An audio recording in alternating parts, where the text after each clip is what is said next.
ನಮಸ್ತೆ ಎಲ್ರಿಗೂ. Hi my dear student. Last ಕ್ಲಾಸಲ್ಲಿ ಈಸೋಫೇಗಸ್, ಸ್ಟೊಮಕ್, ಲಿವರ್ಗಾಗಿತ್ತು.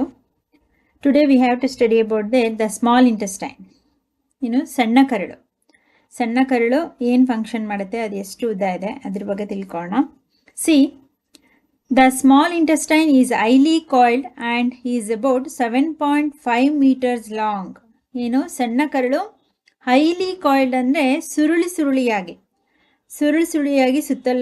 ಸುತ್ತಕೊಂಡಿರುತ್ತೆ. ಇದು ಎಷ್ಟು ಉದ್ದ ಇದೆ? 7.5 ಮೀಟರ್ ಅಷ್ಟು ಉದ್ದ ಇದೆ. ಎಷ್ಟು ಲಾಂಗ್ ನೋಡಿ, 7.5 ಮೀಟರ್ ಉದ್ದ ಅಂದರೆ ಸಣ್ಣ ಕರಳು. ನಮ್ಮ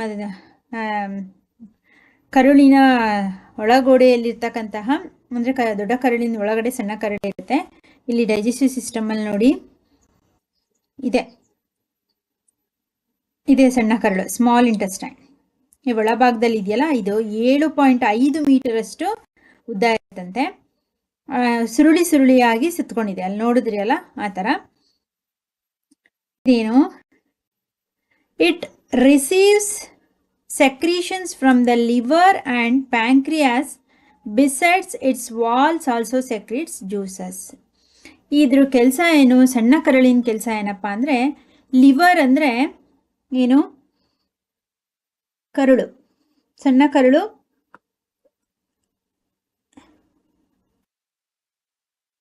ಯಕೃತ್, ಲಿವರ್ ಅಂದರೆ ಯಕೃತ್. ಪ್ಯಾಂಕ್ರಿಯಾಸ್ ಅಂದರೆ ಮೇದೋಜೀರಕ ಗ್ರಂಥಿ. ಈ ಎರಡು, ಲಿವರು ಮತ್ತು ಪ್ಯಾಂಕ್ರಿಯಾಸ್ ಸೆಕ್ರೀಟ್ ಮಾಡ್ತಕ್ಕಂತಹ ಜ್ಯೂಸಸ್ನ, ರಸವನ್ನು ಹೀರ್ಕೊಳ್ಳುತ್ತಿದ್ದು, ರಿಸೀವ್ ಮಾಡ್ಕೊಳ್ಳುತ್ತೆ. ಅದ್ರ ಜೊತೆಗೇನು, its walls also secretes juices. ಈ ಸಣ್ಣ ಕರುಳಿನ ಈ ಸ್ಮಾಲ್ ಇಂಟೆಸ್ಟೈನ್ ಒಳಗೋಡೆಯಲ್ಲಿ ವಾಲ್ ಇದೆಯಲ್ಲ, ಆ ಒಳಗೋಡೆಯಲ್ಲೂ ಸಹ ಕೆಲವೊಂದು ಜ್ಯೂಸಸ್ನ, ರಸವನ್ನು ಸಹ ಇದು ಸೆಕ್ರೀಟ್ ಮಾಡುತ್ತೆ. ಅಂದರೆ ಸಣ್ಣ ಕರಳು ಅದ್ರದ್ದು ಏನಪ್ಪ ಕೆಲಸ ಅಂದರೆ, ಯಕೃತ್ತಿಂದ ಬರ್ತಕ್ಕಂತಹ ಮತ್ತು ಮೇದೋಜೀರಕ ಗ್ರಂಥಿಯಿಂದ ಬರ್ತಕ್ಕಂತಹ ರಸವನ್ನು ಹೀರ್ಕೊಳ್ಳುತ್ತೆ. ಅದ್ರ ಜೊತೆಗೆ ಏನು ಮಾಡುತ್ತೆ, ಅದು ಸಹ ತನ್ನ ಒಳಭಾಗದ ಗೋಡೆಯಲ್ಲಿ ಕೆಲವೊಂದು ರಸವನ್ನು ಸೆಕ್ರೀಟ್ ಮಾಡುತ್ತೆ, ಬಿಡುಗಡೆ ಮಾಡುತ್ತೆ. ದ ಲಿವರ್ ಈಸ್ ಲಿವರ್ ಅಂದರೆ ಯಕೃತ್. ದ ಲಿವರ್ ಅಂದರೆ ಇದು ಟ್ರಯಾಂಗಲ್ ಶೇಪ್ ಇರುತ್ತೆ ನೋಡಿ. Reddish brown gland situated in the upper part of the abdomen on the right side. ಇಲ್ಲೇನು, ಲಿವರ್ ಅನ್ನೋದು ರೆಡ್ಡಿಶ್ ಅಂದರೆ ಬ್ರೌನ್ ಕಲರ್. ಈ ಬ್ರೌನ್ ಕಲರ್, ಕೆಂಪಿನಲ್ಲಿ ಕಡು ಕೆಂಪು ಬಣ್ಣ. Brown gland situated in the upper part of the abdomen. ಹೊಟ್ಟೆಯ ಮೇಲ್ಭಾಗದಲ್ಲಿ ಏನು, ರೈಟ್ ಸೈಡ್, ಹೊಟ್ಟೆಯ ಮೇಲ್ಭಾಗದ ಬಲಭಾಗಕ್ಕೆ ಈ ಲಿವರ್ ಅನ್ನೋದು ಲೊಕೇಟೆಡ್ ಆಗಿರುತ್ತೆ, ಅಂದರೆ ಅಲ್ಲಿ ಇರುತ್ತೆ. It is the largest gland in the body. Put a bracket or underline, very important. ನಮ್ಮ ದೇಹದಲ್ಲಿ ಅತ್ಯಂತ ದೊಡ್ಡ ಗ್ರಂಥಿ ಅಂದರೆ ಯಾವುದು? ಗ್ಲ್ಯಾಂಡ್ ಅಂದರೆ liver. It is the largest ಗ್ರಂಥಿ. ಗ್ಲ್ಯಾಂಡ್ ಅಂದರೆ ಗ್ರಂಥಿ. ಮನುಷ್ಯನ ದೇಹದಲ್ಲಿ ಇರ್ತಕ್ಕಂತಹ ಅತ್ಯಂತ ದೊಡ್ಡ ಗ್ರಂಥಿ ಯಾವುದು? Liver. Liver is the largest gland in the human body. It secretes bile juice. ಇದು ಏನನ್ನು ಸೆಕ್ರೀಟ್ ಮಾಡುತ್ತೆ? ಬೈಲ್ ಜ್ಯೂಸ್, ಬೈಲ್ ರಸ ಎಂಬ ರಸವನ್ನು ಉತ್ಪತ್ತಿ ಮಾಡುತ್ತೆ. That is stored in a sack called the goal bladder. ಇದನ್ನು ಶೇಖರಣೆ ಮಾಡಿ ಇಟ್ಕೊಳ್ಳುವಂತಹ ಒಂದು ಜಾಗಕ್ಕೆ ಗಾಲ್ ಬ್ಲಾಡರ್ ಅಂದರೆ ಪಿತ್ತಕೋಶ. ಇದು ಪಿತ್ತರಸ. ಬೈಲ್ ಅಂದರೆ ಪಿತ್ತ, ಕನ್ನಡದಲ್ಲಿ ಪಿತ್ತ ರಸವನ್ನು ಉತ್ಪತ್ತಿ ಮಾಡುತ್ತೆ. ಈ ಉತ್ಪತ್ತಿ ಮಾಡಿದಂತಹ ಈ ರಸವನ್ನು ಶೇಖರಣೆ ಮಾಡಿ ಇಟ್ಕೊಳ್ಳುವಂತಹ ಒಂದು ಚೀಲಕ್ಕೆ ಏನಂತೀವಿ? ಗಾಲ್ ಬ್ಲಾಡರ್ ಅಂದರೆ ಪಿತ್ತಕೋಶ ಅಂತೇಳಿ ಕರಿತೀವಿ. ಗಾಲ್ ಬ್ಲಾಡರ್ ಅಂದರೆ ಹೇಳಿ ಪಿತ್ತಕೋಶ ಅಂತೇಳಿ. ಹೇಗಿದೆ ಸ್ಮಾಲ್ ಇಂಟೆಸ್ಟೈನು ಅಂದರೆ ಲಿವರ್ ನೋಡೋಣ. ಇಸ್ ಎ ಟ್ರಯಾಂಗಲ್ ಶೇಪ್ ಇರುತ್ತೆ. ಇದು ಲಿವರ್ ಏನು, ಯಾವ ಶೇಪಲ್ಲಿ ಇರುತ್ತೆ ಹೇಳಿ? ಇಲ್ಲಿ ನೋಡಿ, ಇಲ್ಲಿದೆ ನೋಡಿ, ಇದೆ ಇಲ್ಲಿ ಟ್ರಯಾಂಗಲ್ ಶೇಪ್ ಈ ಥರ ಇರುತ್ತೆ. ಗೊತ್ತಾಯ್ತಾ? ಈ ಲಿವರ್ ಏನನ್ನ ಸೆಕ್ರೀಟ್ ಮಾಡುತ್ತೆ? ಇದು ಎಲ್ಲಿರುತ್ತೆ? ಇದು ನೋಡಿ, ಹೊಟ್ಟೆ ಜಠರ ಅಲ್ವಾ? ಇದು ಹೊಟ್ಟೆ ಭಾಗ. ಇಲ್ಲಿ ಮೇಲ್ಭಾಗದಲ್ಲಿ ಬಲಭಾಗಕ್ಕೆ, ಇಲ್ಲಿ ನಮಗೆ ಲೆಫ್ಟ್ ಅನಿಸುತ್ತೆ, ಬಟ್ ಇದು ರೈಟ್ ಸೈಡ್. ಇದೇ ಲಿವರ್. ಇದ್ರೊಳಗಡೆ ಇದೆ ಬೈಲ್. ಇದಿಷ್ಟು ಬೈಲ್. ಅದನ್ನು ಸೇವ್ ಮಾಡಿ ಇಟ್ಕೊಂಡು ನೋಡಿ, ಇಲ್ಲೇ ಕೊಟ್ಟಿದ್ದಾರೆ. ಗಾಲ್ ಬ್ಲಾಡರ್, ಪಿತ್ತ ಕೋಶ. ಗಾಲ್ ಬ್ಲಾಡರ್ ಪಿತ್ತ ರಸವನ್ನು ಉತ್ಪತ್ತಿ ಮಾಡುತ್ತೆ. ಅದನ್ನು ಶೇಖರಣೆ ಮಾಡಿ ಇಟ್ಕೊಳ್ಳುವಂಥ ಸ್ಥಳಕ್ಕೆ ಚೀಲದಂತೆ ಇರುತ್ತೆ, ಅದನ್ನ ಪಿತ್ತಕೋಶ ಅಂತೇಳಿ ಕರಿತೀವಿ, ಗಾಲ್ ಬ್ಲಾಡರ್ ಅಂತೇಳಿ. ಇದೇನೋ largest gland in human body.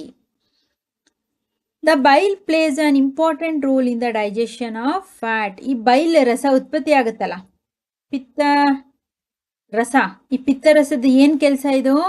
It plays an important role ಏನು? ಡೈಜೆಷನ್ ಆಫ್ ಫ್ಯಾಟ್ ಅಂತೆ. ನಮ್ಮ ದೇಹದಲ್ಲಿ ಇರ್ತಕ್ಕಂತಹ ಕೊಬ್ಬನ್ನ ಚೆನ್ನಾಗಿ ಜೀರ್ಣ ಮಾಡುವಂಥದ್ದು ಯಾವುದು? Bile juice. Bile juice helps to digestion of fats. ನಮ್ಮ ದೇಹದ ನಾವು ಆಹಾರದಲ್ಲಿ ಸೇವಿಸತಕ್ಕಂತಹ ತುಪ್ಪ ಇರ್ಬೋದು, ಬೆಣ್ಣೆ ಇರ್ಬೋದು, ಎಣ್ಣೆ ಜಿಡ್ಡಿನ ಅಂಶ ಇರ್ಬೋದು, ತಿಂದಂತಹ ಎಲ್ಲವನ್ನು ಚೆನ್ನಾಗಿ ಜೀರ್ಣ ಮಾಡುವಂಥದ್ದು ಯಾವುದು? ಈ ಬೈಲ್ ಜ್ಯೂಸ್. ಅಂದರೆ ಪಿತ್ತ ರಸ ಏನು ಮಾಡುತ್ತೆ? ಫ್ಯಾಟ್, ಕೊಬ್ಬನ್ನು ಚೆನ್ನಾಗಿ ಜೀರ್ಣವಾಗುವಂತೆ, ಜೀರ್ಣವಾಗೋದಕ್ಕೆ ಸಹಾಯ ಮಾಡುವಂತಹ ರಸ ಯಾವುದು? ಕೊಬ್ಬು ಚೆನ್ನಾಗಿ ಜೀರ್ಣ ಆಗಬೇಕು ಅಂದರೆ ಬೈಲ್ ಜ್ಯೂಸ್ ಸೆಕ್ರೀಟ್ ಆಗಬೇಕು. ಎಲ್ಲಿ? ಲಿವರಲ್ಲಿ ಚೆನ್ನಾಗಿ ಬೈಲ್ ಜ್ಯೂಸ್ ಸೆಕ್ರೀಟ್ ಆಗಬೇಕು ಅಂದರೆ ಲಿವರ್ದು ಫಂಕ್ಷನ್ ಚೆನ್ನಾಗಿ ಆಗಬೇಕು. ಅರ್ಥ ಆಯ್ತಾ? ಕೆಲವ್ರಿಗೆ ಲಿವರ್ ಡ್ಯಾಮೇಜ್ ಆಗಿದೆ ಅಂತ ಕೇಳಿರ್ತೀರ, ಚೆನ್ನಾಗಿ ಡ್ರಿಂಕ್ಸ್ ಮಾಡ್ತಾರಲ್ಲ ಅವ್ರಿಗೆಲ್ಲ. ಅಂದರೆ ಏನೋ ಅವ್ರು ತಿಂತಕ್ಕಂಥ ಆಹಾರದಲ್ಲಿ ಫ್ಯಾಟ್ ಅಂಶ ಏನಿರುತ್ತೆ, ಕೊಬ್ಬಿನ ಅಂಶ ಏನಿರುತ್ತೆ, ಅದು ಜೀರ್ಣ ಮಾಡ್ಕೊಳಕ್ಕಾಗಲ್ಲ ಅವ್ರಿಗೆ. ನಮ್ಮ ತಿಂದಂಥ ಆಹಾರದಲ್ಲಿ ಕೊಬ್ಬಿನ ಅಂಶ, ಎಣ್ಣೆ ಅಂಶ ಎಲ್ಲ ಚೆನ್ನಾಗಿ ಜೀರ್ಣ ಆಗಬೇಕು ಅಂದರೆ ಅದಕ್ಕೆ ಸಹಾಯ ಮಾಡೋದು bile juice. The pancreas. Next ಮೇದೋಜೀರಕ ಗ್ರಂಥಿ. The pancreas is a large cream coloured gland located just below the stomach. ಏನು?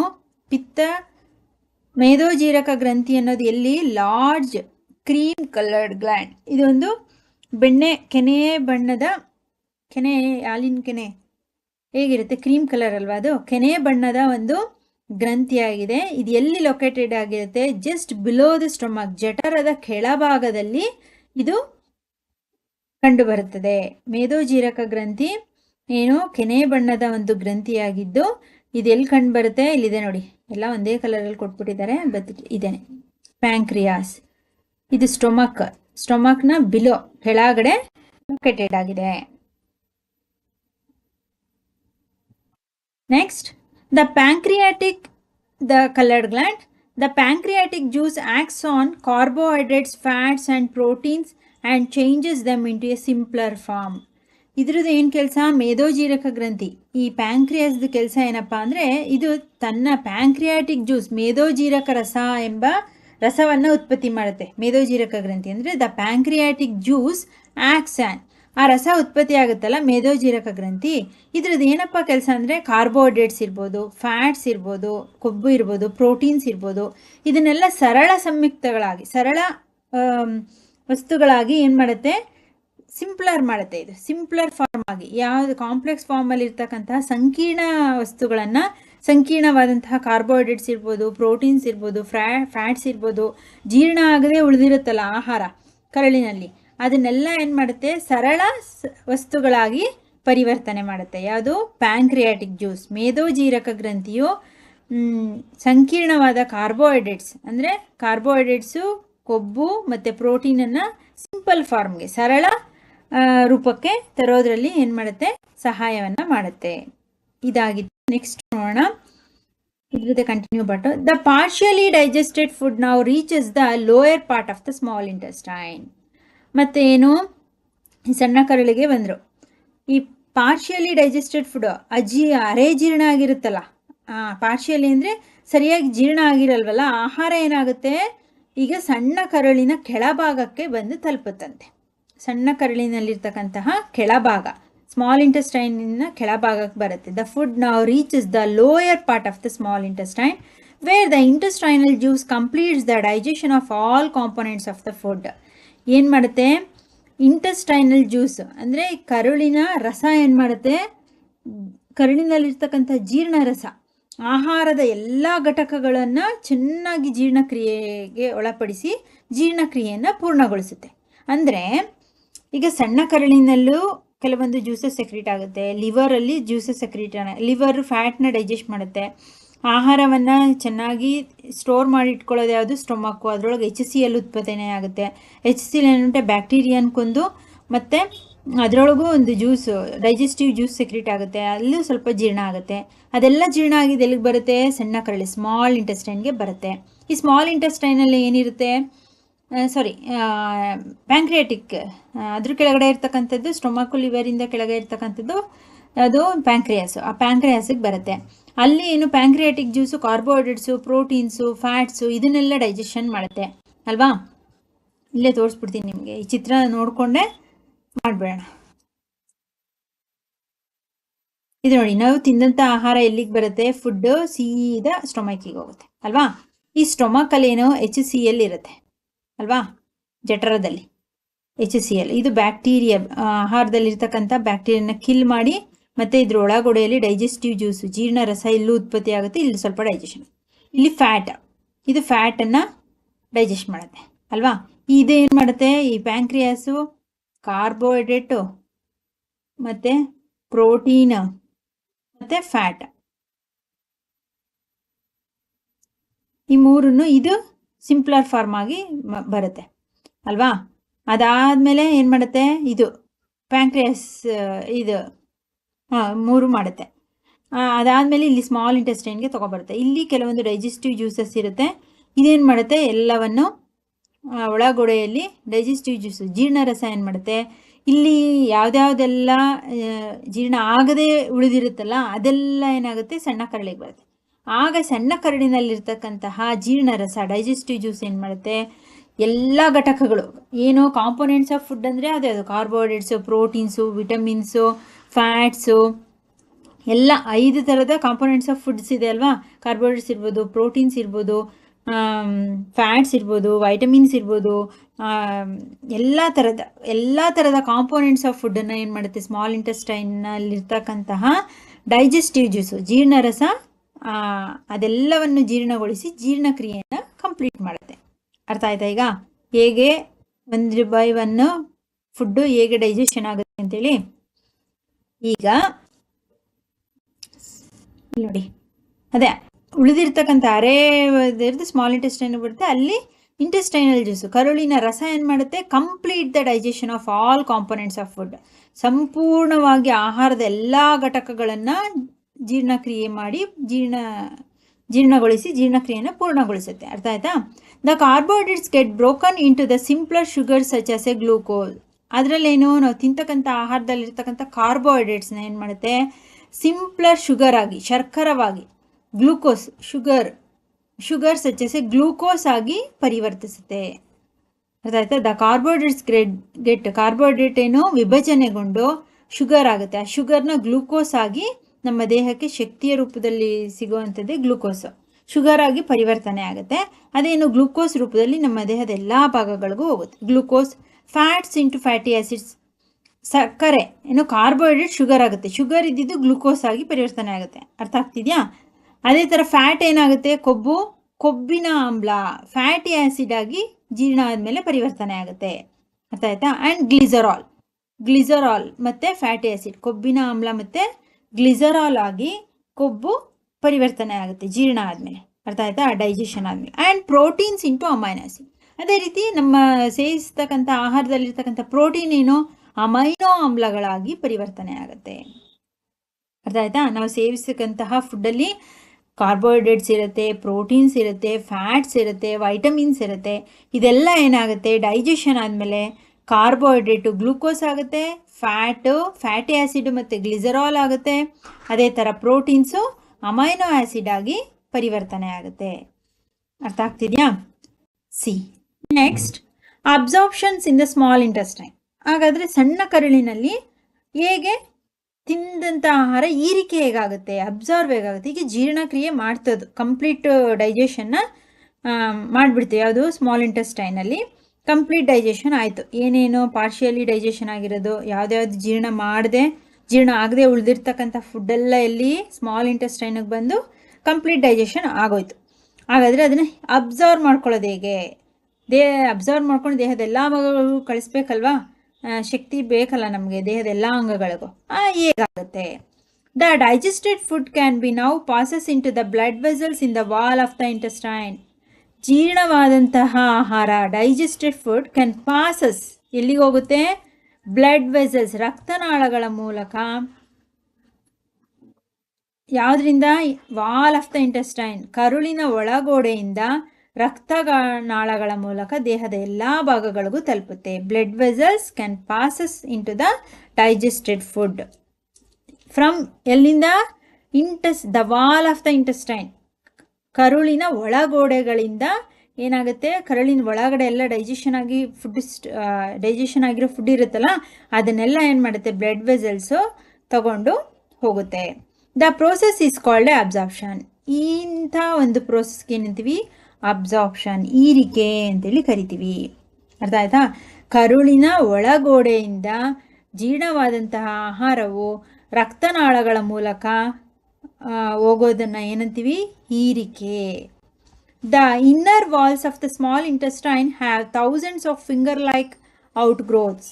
ಏನು, ಕರುಳಿನ ಒಳಭಾಗದಲ್ಲಿ, inner wall of the small intestine, ಸಣ್ಣ ಕರುಳಿನ ಒಳಭಾಗದಲ್ಲೇನು thousands of finger like outgrowth ಇರುತ್ತಂತೆ. ಬೆರಳಿನಾಕಾರದ ರಚನೆಯ ಸಾವಿರಾರು ಬೆರಳಿನಾಕಾರದ ರಚನೆಯಂತೆ ಇರುತ್ತೆ. ಈ ರೀತಿ ಬೆರಳಿನಾಕಾರದ ಈ ರಚನೆಗೆ ಏನಂತೀವಿ, villi. What we call the finger like projection of inner wall of the small intestine. ಸಣ್ಣ ಕರುಳಿನ ಒಳಗೋಡೆಯಲ್ಲಿ ಇರ್ತಕ್ಕಂತಹ ಬೆರಳಿನಾಕಾರದ ರಚನೆಗೆ ವಿಲ್ಲೈ ಎಂದು ಕರೆಯುತ್ತಾರೆ. ಇದೊಂದು ಕ್ವಶನ್ ಇರುತ್ತೆ, ವಾಟ್ ಈಸ್ ವಿಲ್ಲೈ ಅಂದ್ರೇನು? ಸಿಂಪಲ್, ಏನಿಲ್ಲ. Inner wall of the small intestine have a thousands ಅಂತ ಬರೆದವರು ಪರವಾಗಿಲ್ಲ, ಫಿಂಗರ್ ಲೈಕ್ ಪ್ರೊಜೆಕ್ಷನ್ ಅಥವಾ ಫಿಂಗರ್ ಲೈಕ್ ಔಟ್ ಗ್ರೋತ್, ಅಥವಾ ಇನ್ನೂ ಸಿಂಪಲ್ ಆಗಿ ಬರೀಬೇಕಾ, finger like outgrowths of inner wall of the small intestine is called a villi. ಇದನ್ನ singular ಅಲ್ಲಿ ವಿಲ್ಲಸ್ ಅಂತ ಕರೀತಾರೆ, ಏಕವಚನದಲ್ಲಿ. ಅರ್ಥ ಆಯ್ತಾ? Can you guess what the role of villi? ಹಾಗಾದ್ರೆ ವಿಲ್ಲೈ, ಬೆರಳಿನಾಕಾರದ ರಚನೆ, ಸಾವಿರಾರು ಬೆರಳಿನಾಕಾರದ ರಚನೆ ಅಂತಿರುವ ಈ ವಿಲ್ಲೈನ ಕೆಲಸ ಏನು? Could be in the intestine, ಇದು ಸಣ್ಣ ಕರುಳಿನಲ್ಲಿ. The villi increases the surface area for absorptions of the digested food. ಸಣ್ಣ ಕರುಳಿನ ಒಳಗೋಡೆಗಳಲ್ಲೇ ಅಲ್ವಾ ಜೀರ್ಣವಾದಂತಹ ಆಹಾರ ರಕ್ತನಾಳಗಳಿಗೆ ಹೋಗೋದು. ಹಾಗಾದರೆ ಆ ರಕ್ತನಾಳಗಳಿಗೆ ಹೋಗ್ಬೇಕು ಅಂದರೆ ಏನು ಮಾಡುತ್ತೆ ಈ ವಿಲ್ಲೈ? ಮೇಲ್ಮೈ ವಿಸ್ತೀರ್ಣವನ್ನು, ಯಾವುದ್ರದ್ದು? The villi increase surface area of the absorptions of the digested food. ಜೀರ್ಣವಾದಂತಹ ಆಹಾರ ಏನಾಗುತ್ತೆ, ಜೀರ್ಣಗೊಂಡ ಆಹಾರ ಹೀರಿಕೆ ಮಾಡ್ಕೋಬೇಕಲ್ಲ, ಅದರ ಮೇಲ್ಮೈ ವಿಸ್ತೀರ್ಣವನ್ನು ಹೆಚ್ಚು ಮಾಡುತ್ತಂತೆ. Increase the surface area of the absorptions of digested food. ಜೀರ್ಣವಾದಂತಹ ಆಹಾರ ಹೀರಿಕೆ ಆಗಬೇಕು ಅಂದರೆ ಅದರ ಮೇಲ್ಮೈ ವಿಸ್ತೀರ್ಣವನ್ನು ಹೆಚ್ಚು ಮಾಡುವಂಥ ಕೆಲಸ ಈ ವಿಲ್ಲೈ ಮಾಡುತ್ತೆ. Each villus as a network of thin and small blood vessels close to the surface. ಇನ್ನು ಪ್ರತಿಯೊಂದು ವಿಲ್ಲೈ ಅಂದರೆ ವಿಲ್ಲಸ್ಗಳು ಸಪ್ರೇಟ್ ಇರುವಂತಹ ವಿಲ್ಲಸ್ ಏನು, ಒಂದು ತೆಳುವಾದ ಮತ್ತು ರಕ್ತನಾಳದ ಜಾಲವನ್ನು ತುಂಬ ಹತ್ತಿರದವಾಗಿ ಒಳಗೊಂಡಿರುತ್ತಂತೆ ಮೇಲ್ಭಾಗದಲ್ಲಿ. ಅರ್ಥ ಆಯ್ತಾ? ಅದರ ವಿಸ್ತೀರ್ಣ ಜಾಸ್ತಿ ಮಾಡಬೇಕು ಅಂದರೆ ಏನಾಗಿರುತ್ತೆ, ತೆಳುವಾಗಿದ್ದು ಮತ್ತು ರಕ್ತನಾಳಗಳ ಬ್ಲಡ್ ವೆಸಲ್ಸ್ ಇರುತ್ತಲ್ಲ, ಅದರ ಸಣ್ಣ ರಕ್ತನಾಳಗಳೇನು ಜಾಲ ಥರ, ನೆಟ್ವರ್ಕ್ ಅಂದರೆ ಜಾಲ, ನೆಟ್ವರ್ಕ್ ಥರ, ನೆಟ್ಟೆಡ್ ಥರ ಒಂದು ಅದರ ಮೇಲ್ಭಾಗದಲ್ಲೇ ಕಂಡುಬರುತ್ತೆ. The surface of the villi observes the digestion food materials. ಅದೇ ಥರ ಏನು, ಈ ವಿಲ್ಲೈನ ಮೇಲ್ಭಾಗವು ಜೀರ್ಣವಾದಂತಹ ಆಹಾರವನ್ನು ಹೀರಿಕೊಳ್ಳುತ್ತದೆ. ಅದೇ ರೀತಿ ಏನು, ವಿಲ್ಲೈ ಕೆಲಸ ಜೀರ್ಣವಾದ ಆಹಾರವನ್ನು ಹೀರಿಕೊಂಡು ರಕ್ತನಾಳಗಳಿಗೆ ತಲುಪಿಸೋದೇ ವಿಲ್ಲೈನ ಕೆಲಸ. The absorbed substances are transported via and blood vessels to different organs of the body where they are used to build complex substances such as the proteins required by the body. ಏನು ಇದ್ರ ಕೆಲಸ ಏನು, ಈಗೆಲ್ಲ absorption ಆಯಿತು, blood ವೆಸಲ್ಸ್ಗೆ ಹೋಯಿತು. Blood ವೆಸಲ್ಸಿಂದ ಏನಾಗುತ್ತೆ, that absorbed substances, ಹೀರಿಕೆಯಾದಂತಹ ಜೀರ್ಣವಾದ ಆಹಾರ ಏನಾಗುತ್ತೆ, transported by blood vessels to different organ, ರಕ್ತನಾಳಗಳ ಮೂಲಕ ದೇಹದ ಎಲ್ಲ ಆರ್ಗನ್ಸ್, ಬೇರೆ ಬೇರೆ ಆರ್ಗನ್ಗಳಿಗೆ, ಅಂಗಗಳಿಗೆ ತಲುಪುತ್ತೆ ದೇಹದ of the body where they are used to build complex substances such as ರಕ್ತನಾಳಗಳ ಮೂಲಕ ದೇಹದ ಇತರ ಎಲ್ಲ ಅಂಗಗಳಿಗೆ ಹೋದ್ಮೇಲೆ ಏನಾಗುತ್ತೆ, proteins required by the body, ಏನು ಸಂಕೀರ್ಣ ವಸ್ತುಗಳಾಗಿ ಅಂದರೆ ದೇಹಕ್ಕೆ ಅಗತ್ಯವಾದಂತಹ, ಏನು ದೇಹಕ್ಕೆ ಅಗತ್ಯವಾಗಿದೆ, ಪ್ರೋಟೀನ್ಗಳಂತಹ ವಸ್ತು ದೇಹಕ್ಕೆ ಅಗತ್ಯವಾಗಿದೆ, ಅದನ್ನೇ ಏನಾಗುತ್ತೆ, ಏನು ಮಾಡುತ್ತೆ, ಸಂಕೀರ್ಣ ವಸ್ತುಗಳಾಗಿ ಜೋಡಣೆ ಮಾಡುತ್ತದೆ. ಗೊತ್ತಾಯ್ತಾ? ಈ ಒಂದೇ ಸಲ ಎಲ್ಲ ಹೀರಿಕೆ ಆಗಿಬಿಟ್ರೆ ನಮಗೆ ಶಕ್ತಿ ಸ್ಟೋರೇಜ್ ಆಗಲ್ಲ. ಅದಕ್ಕೆ ಏನು ಮಾಡುತ್ತೆ ಇದು, ನೋಡಿ, where they are use to build complex substances such as the proteins required by body. ದೇಹಕ್ಕೆ ಅಗತ್ಯವಾದಂಥ ಪ್ರೋಟೀನನ್ನು ಏನು ಮಾಡುತ್ತೆ, ಸಂಕೀರ್ಣ ವಸ್ತುಗಳಾಗಿ ಜೋಡಣೆ ಮಾಡುತ್ತೆ. ಎಲ್ಲ ಜೋಡಿಸಿ ಇಡುತ್ತೆ ಪ್ರೋಟೀನನ್ನು ನಮ್ಮ ದೇಹದಲ್ಲಿ. ಅರ್ಥ ಆಯ್ತಾ? ನಮ್ಮ ಆಹಾರದಲ್ಲಿರ್ತಕ್ಕಂಥ ಪ್ರೋಟೀನನ್ನು ನೀಟಾಗಿ ಜೋಡಿಸಿ ನಮ್ಮ ದೇಹದೊಳಗಡೆ ಇಡುತ್ತೆ. This is called a assimilation. ಈ ರೀತಿ ಪ್ರೋಟೀನ್ ಜೋಡಣೆಯನ್ನು ಮಾಡುತ್ತಲ್ಲ, complex substances proteins required by the body, ಇದನ್ನು ಏನಂತಾರೆ, ಸ್ವಾಂಗೀಕರಣ, ಅಸಿಮಿಲೇಷನ್, ಏನು ಸ್ವಾಂಗೀಕರಣ ಅಂತೇಳಿ ಕರೀತಾರೆ. In the cells glucose break down with the help of oxygen into carbon dioxide and water. ಅದಾಯಿತು. ಈಗ ರಕ್ತನಾಳಗಳ ಮೂಲಕ ನಮ್ಮ ದೇಹದ ಎಲ್ಲ ಭಾಗಗಳಿಗೂ ಜೀರ್ಣವಾದಂತಹ ಆಹಾರ ಹೋಯಿತು. ಅದರಲ್ಲಿರ್ತಕ್ಕಂಥ ಪ್ರೋಟೀನನ್ನು ಜೋಡಣೆ ಮಾಡಿ ಅಲ್ಲಲ್ಲೇ ಸ್ಟೋರ್ ಮಾಡಿಡ್ತು.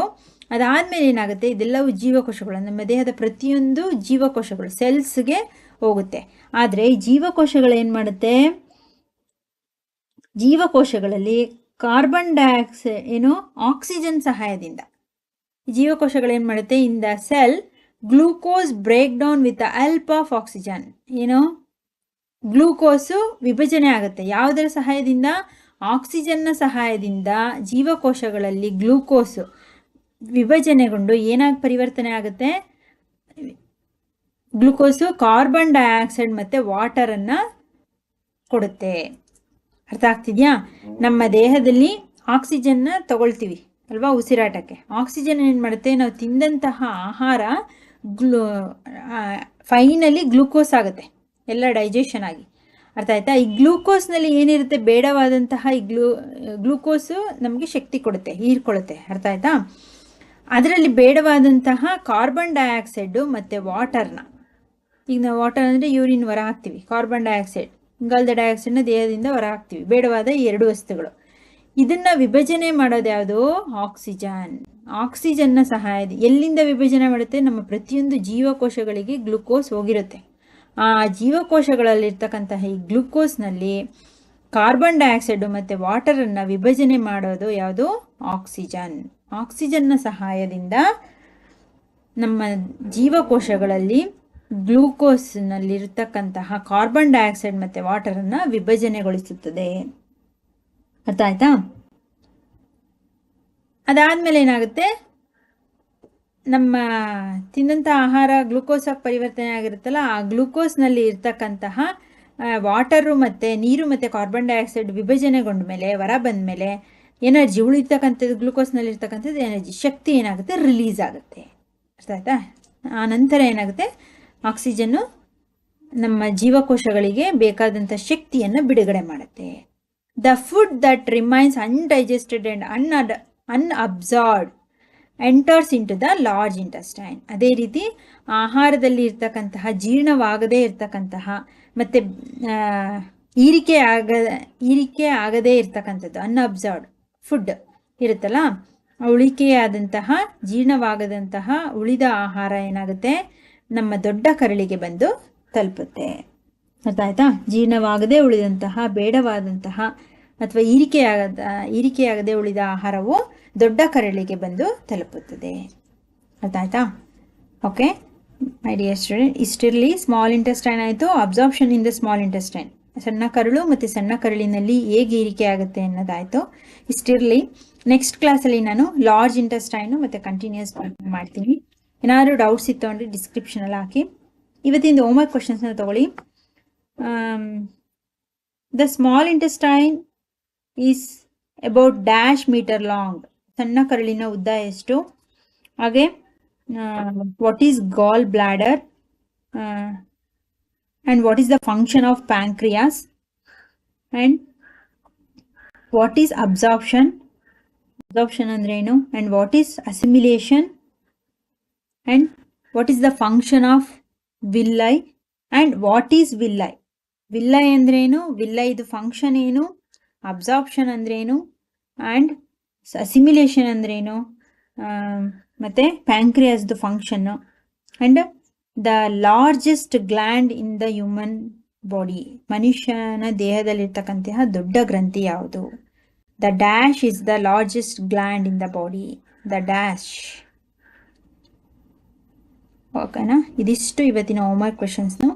ಟೆಕ್ಸ್ಟ್ ಬುಕ್ನ 1 or 2 ಟೈಮ್ಸ್ ಚೆನ್ನಾಗಿ ಓದಿ ಇಂಪಾರ್ಟೆಂಟ್ ವರ್ಡ್ಸ್ನ ಅಂಡರ್ಲೈನ್ ಮಾಡ್ಕೊಳ್ಳಿ. ಇವತ್ತು ಕೊಟ್ಟಿರ್ತಕ್ಕಂಥ ಎಲ್ಲ ಹೋಮ್ವರ್ಕ್ ಕ್ವೆಶನ್ಸ್ಗೂ ನೀವೇ ಆನ್ಸರ್ ಮಾಡೋಕ್ಕೆ ಟ್ರೈ ಮಾಡಿ. ಎಲ್ಲ ಕ್ವೆಶನ್ಸ್ಗೂ ಆನ್ಸರ್ ಸಿಗುತ್ತೆ. ಹೆಚ್ಚೆಚ್ಚು ಟೆಕ್ಸ್ಟ್ ಬುಕ್ ರೀಡ್ ಮಾಡಿ. It is the better way of learning to you. It's very helpful to in your next studies. ಓಕೆನಾ? ಮುಂದಿನ ಸ್ಟಡೀಸ್ಗೆ ಟೆಕ್ಸ್ಟ್ ಬುಕ್ ಎಷ್ಟು ಓದ್ತಿರೋ ಅಷ್ಟು ಹೆಲ್ಪ್ ಆಗುತ್ತೆ ಸೈನ್ಸಲ್ಲಿ. ಓಕೆ, ಎಲ್ಲ ವೀಡಿಯೋಸ್ ಬೇಕು ಅಂದರೆ ಪ್ಲೇಲಿಸ್ಟ್ನ ನೋಡಿ. ಮತ್ತು ನಾನು ಹಾಕುವಂಥ ನೆಕ್ಸ್ಟ್ ವೀಡಿಯೋ ನಿಮಗೆ ಮತ್ತೆ ಸಿಗಬೇಕು ಅಂದರೆ ಇದು ಚಾನಲ್ ಒಂದ್ಸಲ ಸಬ್ಸ್ಕ್ರೈಬ್ ಆದರೆ ನೀವು ಎಲ್ಲ ವೀಡಿಯೋಸು ಬರ್ತಾ ಇರುತ್ತೆ ಕಂಟಿನ್ಯೂಸ್ ಆಗಿ. ಓಕೆನಾ? Okay my dear student, thank you.